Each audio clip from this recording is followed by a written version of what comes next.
Hi అండి, welcome back to my channel. ఇవాళ special khichdi చాలా సింపుల్ వేలో చేశానండి. సో ఎలా చేయాలో చూసేద్దామా. ఒక కప్పు రైస్కి సగం పెసరపప్పు ముసరపప్పు తీసుకున్నాను. ఏ గ్లాస్తో రైస్ తీసుకున్నానో అదే సగం పప్పులు తీసుకున్నాను. రైస్ని బాగా వాష్ చేసి ఒక 5 to 10 minutes పక్కన పెట్టుకోవాలి. ఇప్పుడు ఒక కళాయిలో 2 పప్పులను తీసుకొని కొంచెం లైట్గా ఫ్రై చేసుకోవాలి.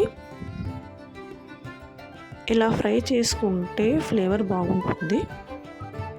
ఫ్రై చేసిన తర్వాత 2 పప్పుల్ని బాగా వాష్ చేసి 5 minutes పక్కన పెట్టుకోవాలి. ఇప్పుడు రైస్లోన ఇంకా 2 పప్పుల్లోన ఉన్న వాటర్ని స్ట్రెయిన్ చేసుకోవాలి. ఇప్పుడు ఒక మట్టి కుండలో 4 tablespoon ఆయిల్ వేసుకోవాలి.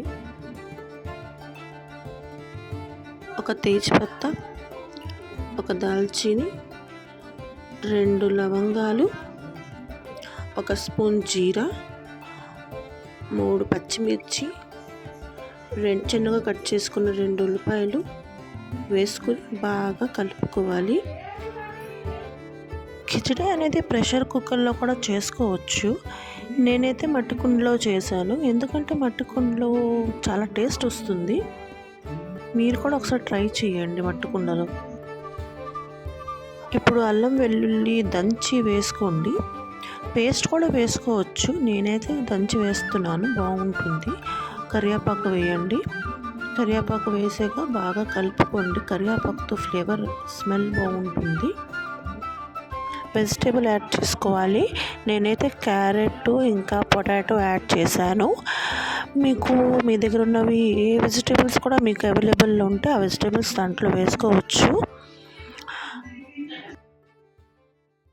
కిచడీ అనేది హెల్తీ ఫుడ్ కాబట్టి మీరు ఏ వెజిటేబుల్స్ మీకు నచ్చిన వెజిటేబుల్స్ దాంట్లో వేసుకోవచ్చు.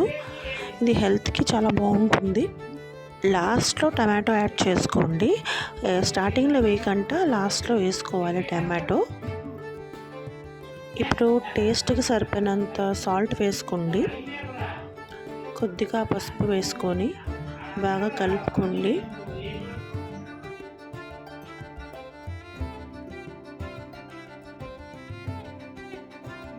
ఇప్పుడు నానబెట్టి ఉంచుకున్న రైసు దాల్ వేసుకోవాలి. అవి 2 బాగా కలుపుకోవాలి. ఏ గ్లాస్తో రైస్ ఇంకా దాల్ తీసుకున్నామో అదే గ్లాస్తో 3 గ్లాసులు వాటర్ని వేసుకోవాలి. 10 minutes వరకు కవర్ చేసి పెట్టుకోవాలి మీడియం ఫ్లేమ్లో. 10 minutes తర్వాత అందులో 1/2 tablespoon గరం మసాలా యాడ్ చేసుకోండి. ఒక 1/2 teaspoon జీరా పౌడర్ యాడ్ చేసుకోండి. ఒక 1/2 tablespoon నల్ల మిరియాలు యాడ్ చేసుకోండి. ఒక 2 tablespoon గీ యాడ్ చేసుకోండి. గీ యాడ్ చేసుకుంటే ఫ్లేవర్ చాలా బాగుంటుందండి కిచడీలోకి.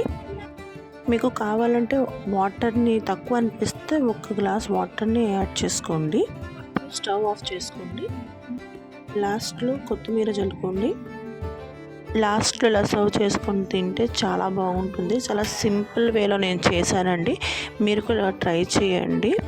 ఎలాగుందో నాకు చెప్పండి.